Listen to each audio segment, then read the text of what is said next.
And we are live. Welcome to Olivia's Stories, ladies and gentlemen. Some of the things we do are just because we want to feel less lonely, because of our boring marriages. I love my husband so much, but love alone is not enough to make me feel happy. I am not adjusting what I did, and I know that I had to at least release one person from the abomination, but I couldn't. My husband and I share that rare kind of love that is admired by people from the outside, while we know that we are forcing it. Men have egos and always have a reputation to be worried about, while their own wives are always cooped up in a world's kind of a marriage. I know I took a wrong turn to deal with the whole thing. I know I shouldn't have fallen in love with his friend and best man, but he was giving me what I had been not getting from my husband. The guy made me feel secure, happy, and alive while my husband was busy with his own thing and focusing more on his career. It was supposed to be a once-off thing, but I got carried away, and now karma is dealing with me so bad. Please give me tips on how I should have dealt with this. I still love my husband, but I don't know how to get him back. What should I do? I don't really know what came over me. Lust and craving for something outside your relationship can cause a huge disaster and drift between couples. I craved for something that I was not getting in my relationship. I went outside my perfect, imperfect relationship and ruined the only good thing that I had. I regret it, and I don't know what to do to fix it. I mean, I cheated with his friend who was also his best man on our wedding day. Now that I got caught, I don't really know how to recover from this. Where will I go, and what would I do without my husband in my life? I know I messed up, but can't he at least give me one last chance? I won't deny that I did him wrong, and what I did is unforgivable. I acted like a loose witch who doesn't think before taking action. Please tell me what I should do or say to make my husband rethink his decision. I miss him so much. Adam, male 40, and I, female 33, met in a business event that was happening at the restaurant that I am owning years ago. Well, he was the one who was hosting a business dinner, so he came to my restaurant and booked the place for his function. Since that time, my restaurant was new in our small town in Barcelona. I was happy to get a chance to host a formal event in my restaurant, and it was going to be a very good kickstart for me and my business. So Adam had asked to speak to the owner of the restaurant, and since I was always in the restaurant, we arranged a meeting for his event. A couple of months later, he came back. I had thought he wanted to host another event, but no, the poor man was not. He actually came to ask me out, telling me that he was new in town, so he needed a friend. Well, my husband is a very blunt person, and he has that thing of saying things as they are, without sugarcoating them. I was charmed by his bluntness and honesty. He was also a very handsome and sophisticated man. So since I was in the restaurant business and he was in the real estate business, I thought, why not be friends with him? I was still trying to grow my business at that time, and I knew that he was going to help me. I know I acted like a gold digger, but I needed him and his connections. He was the man of not too many words. But what I had noticed about him was that he didn't like being taken for a ride, and he respects his business and his image. We became friends for quite a while. I was single and he was single.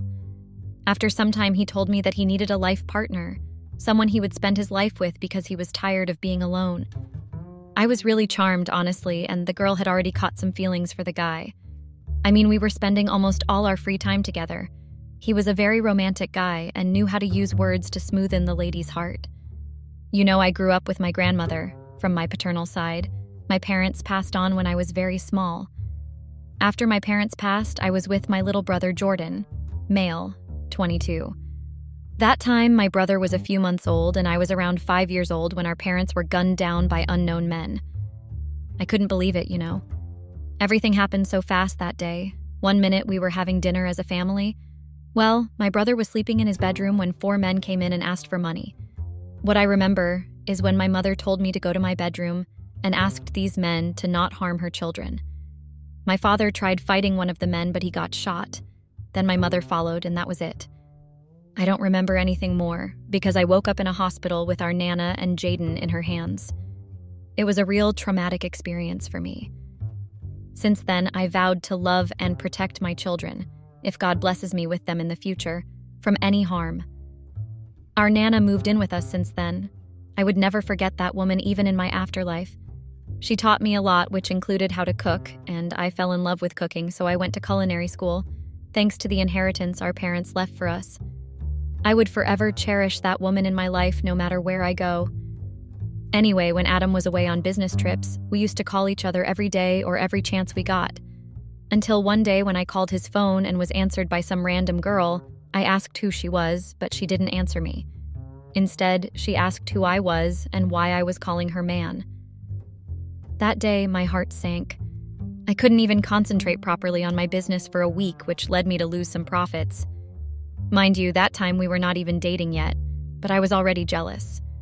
I started acting like a psycho girlfriend on the poor guy because of the girl that had answered his phone. Did I fall in love with Adam sooner than expected? I asked him about the girl and he told me that she was no one. I don't know why my heart was broken because Adam and I were just friends, right? He apologized about the girl and promised to make it up to me when he gets back. So I forgave him when he did me wrong because he wasn't next to me. But when I do the same, it becomes World War II. He proposed after 6 months of dating, and that was the best thing I had ever got. Even my Nana was happy, and that was enough for my heart. It took us the whole year to think and plan what we wanted for the wedding, and when that day came, I messed it all up. All because of lust and craving for something different. So one beautiful, sunny, yet busy day, Noah, the guy I cheated with, male, 29, who was Adam's friend and I first met at my restaurant, as I was on duty to serve and cook for my customers that day since I was short on staff. He was friendly, kind, fun, and was always willing to listen to me and my problems, you know. I couldn't help but notice how attractive he was. He had a charming smile and a confident air about him that I found irresistible. Before I knew it, we were deep in conversation, and I found herself feeling drawn to him. As time went on, I found myself drawn to Noah's youthful energy and zest for life. I began to feel a connection with him that I hadn't felt in a long time. However, I knew that I was committed to Adam. Noah and I were spending more time together, exploring new ventures. It was fun. I got to be free and be me again. Yes, I needed a friend to pass time with, but I felt something for Noah. Despite my initial intentions to keep things platonic, my feelings for Noah grew stronger each day. I found myself daydreaming about him and eagerly awaiting our conversations on a social media platform called Discord, since it was where we would communicate because I didn't want my husband to find out about my newly formed friendship with Noah. One day, I couldn't resist the temptation any longer. I had to either choose to stay away from Noah and throw away how I feel, or I confess everything. So I decided to meet Noah in a restaurant kilometers away from where my house is, just to see if our connection was the way I felt or he was on his own game. So we arranged to meet at a local coffee shop, and my heart raced with excitement and guilt. So I confessed to the guy. I know it was a slutty move that I did, but I felt like confessing rather than to die with something that you had been longing to take out your chest. What surprised me was that he also felt the same way, but he wanted to keep our thing a secret because he had someone in his life. Of which I understood, because I also had Adam in my life, and if he was to find out about my abomination with his friend. But that time, I didn't know that he was Adam's friend from university, and they were also working together on some project because he had never introduced me to any of his friends up until the day he was hosting a braai at our house. Noah's energy and mine just clicked. I don't know how. But we had that kind of connection or chemistry that I also can't explain. My husband, or must I say ex-husband, was always traveling and leaving me alone in the house. So, on my day off work times, I would go and visit my Nana and stay with her. Even though our intimate moments were no longer the same, I was getting by him. The more my husband was not available, the more my feelings for Noah grew. We got so close. One day Adam was hosting a braai at our house. I was surprised to see Noah at that time. Adam introduced us. I couldn't tell him that I had already met Noah, so I pretended like it was my first time seeing him. During the braai that Adam was hosting, I was not really comfortable because I didn't know what he would say to Adam since they were drinking alcohol. My heart was not really at ease. Noah and I had already been out several times. He made me feel alive and appreciated, you know? What I did was wrong on so many levels. I should have ended the abomination whilst I had time. But guess what I did? I continued seeing him on the side. Well, I couldn't let go of him. I don't know why, but whenever I would think of cutting off our cheating because he also had a girlfriend, I would feel like I would be letting go of my happiness. After some time, I decided to be brave and end things with Noah because I loved Adam, and I believed that he was the one for me and no one else. I had always imagined myself spending my whole life and growing old with my first love. I couldn't risk Adam finding out about my abomination, as I thought that would destroy and jeopardize our relationship. Adam was the missing piece in my heart and soul, while Noah was the happiness that I had been longing for too long. The wedding day came. I was so happy to have got a chance to be getting married to my life partner. The weather was cool and relaxing, which made it much greater to get married. Noah was not happy about the way I had chosen to break things off, but I had to in order to save my relationship with Adam.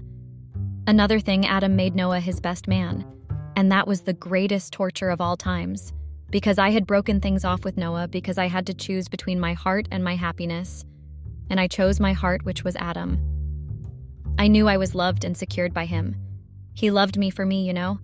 He made me show the other side of me that I had never known existed. He knew how to treat me right and make me his first. Well, when he felt like it or was not busy with work. I don't know what really came over me to mess such a good thing that was going on between Adam and I. So as I walked down the aisle, I felt confident that I was about to marry the man of my dreams. My husband-to-be, Adam, was handsome, successful, and seemed to love me unconditionally. Our wedding day was perfect, and I couldn't wait to start our lives together. But little did I know that my perfect day was about to take a turn for the worse. As the reception was winding down, I found myself alone in a quiet corner of the ballroom. I was tired and wanted nothing more than to go home and relax. But as I was about to make my exit, I saw him, Noah, Adam's best man, the man who brought me happiness, the one I had cheated with. I had asked Noah to act civil around me, and I would do the same because I didn't want people to start speculating things. Even though I was not comfortable with my decision, it had to be made, so we agreed on being civil towards each other. So when he saw me sitting alone, he came over and we started talking. It was surprising how he could pretend like everything was okay while I was shaking in my boots. I didn't want Adam to see us together. I think it was guilt eating me up, but the guy was relaxed, so I had to also pretend and relax. As the night went on, Noah and I continued to chat, and our attraction grew stronger. We danced together, shared a few drinks, and eventually found ourselves alone in a secluded part of the venue. I knew there and then that I must have fallen hard for Noah because I had missed his touch, the way he would appreciate my body and make me feel young and carefree. I know I shouldn't have done that, but I couldn't resist. He had that soft touch that would make me want to ask him not to stop what he was doing. It was like his touch and kisses were a drug. Not to mention our intimate moments, they were what I had been longing for. I had been craving for it. We were there, under the moonlight, that Noah and I kissed for the first time since we broke things off. Our kiss was passionate and intense, and we both knew that we wanted more. I know what I did was wrong and evil, but I couldn't resist. I missed him. And the way our kiss was heated, I knew that he missed me too, even though we knew that we were doing something wrong, and there were great chances to get caught. For the next few months, Noah and I continued our affair in secret. I mean, we couldn't resist each other. He was bringing me happiness that I was not getting from my husband since he was always busy. So we would meet up at hotels or secluded parks, always making sure to keep our relationship hidden from everyone else. I know what I did was sluttish and evil, but I had to at least get my happiness outside since my husband couldn't. I mean, Adam is the kind of guy that would be romantic, shower you with love and all. But when it came to affection, making a lady happy, he dismally failed, which led me to crave for something else, something that would make me happy and feel complete. I wanted to be myself. I have seen one of Adam's friends with his wife and the way the guy was treating his wife, touching his wife. I wanted that. I craved for it, and I got it from Noah, even though it was all lust and affection. There was no love. But as time went on, I began to feel guilty about my affair with Noah. I knew that I was hurting Adam, the man I had promised to love and cherish for the rest of my life. But what would I have done if he didn't care about my happiness and my desires? The only thing he would do was to shower me with gifts, romantic dinners, and love, but that was not enough for me. I didn't need any materialistic things from him. I needed his attention, affection, and happiness. Sometimes love alone is not enough, right? Weeks later, I had been living in fear and thought that my husband was seeing through me what I have been doing. I felt like the abomination that I had done was written all over me, and it didn't help with the guilt I was feeling. During those weeks, my husband suddenly decided that he was moving out of the house when I asked him why he was doing that. He told me that it was for the best, not only for him, but for myself also. I didn't understand his lame and lousy excuse, so I fought with him about moving. After the whole begging and throwing tantrums that I did think he would change his mind, the guy continued with his plans and moved out of the house. I knew there and then that my marriage was hanging on a very high and dangerous cliff. You know when you get that feeling that tells you that everything you had worked hard for was about to go south instead of north side? That was what I had felt, and I couldn't even blame anyone for it. About a week after he had moved out, a delivery guy had come to the house, stating that he had come to deliver the parcel. When I asked who had sent it, he told me what all other delivery guys usually say, "I don't know, ma'am, I am just a delivery guy." My conscience told me that maybe it was something from my business clients. Little did I know that it was actually divorce papers, and he wanted me to move out of the house.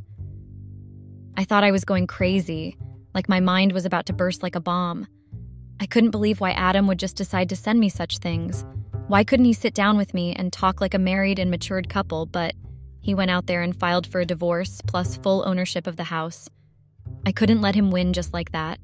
If he wanted to go, he should have told me, but not to go to our family lawyer and file for a divorce plus full ownership of the house. I was actually given 2 weeks to vacate the house, or else legal actions would be taken against me. And I knew that even if I was to try and fight him, I wouldn't win because I was the one who went outside my marriage and committed adultery. I called our family lawyer and asked for an urgent meeting with Adam because everything was going through our lawyers. Luckily, the week didn't end, and the lawyer had confirmed that we would meet in the next couple of days. So when we got there, I asked Adam why he was divorcing me and why he wanted to take full ownership of our house. I mean, it's not like he wouldn't afford to buy another one. The answers he gave me were more than enough to make me depressed and think of the worst of myself.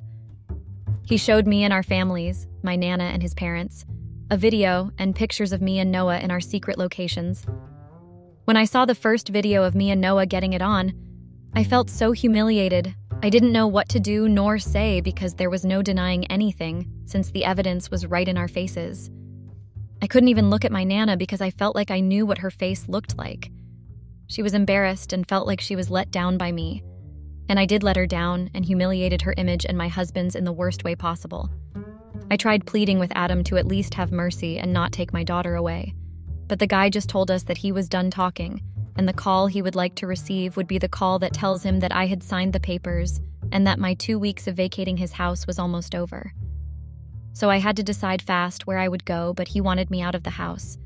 Only if I knew that my desires of exploring something else outside my relationship would get me into this mess, I wouldn't have started it. I hate myself for it because even if I wanted to fight him or plead with him, my efforts would be in vain. You know, when a person says they were drowning in deep, muddy waters. I was that person. I was drowning in muddy water and I couldn't swim. That was me. I was really depressed and wished to just go far away where there were no troubles and sorrows. I couldn't eat nor do anything, the way I was so depressed. I stayed in my bedroom for the whole week, much to my Nana's annoyance and disapproval, to close myself in my room. I looked like a junkie in the street and it was all my fault. Later on, after I had done having a self-pity party, I decided to get out of my room. My Nana even called my brother to come and plead with me to come out of the room. I started attending sessions. Even now I am still attending them. I just feel like Adam and I can still make everything work, you know. I miss my husband so much, and I am in so much denial to the fact that all that we had worked hard for and had gone through would just vanish just like that. Please help me get my husband back. I know I had done him wrong, but he should allow me to fix everything. Please advise me on what I should do to get my Adam back.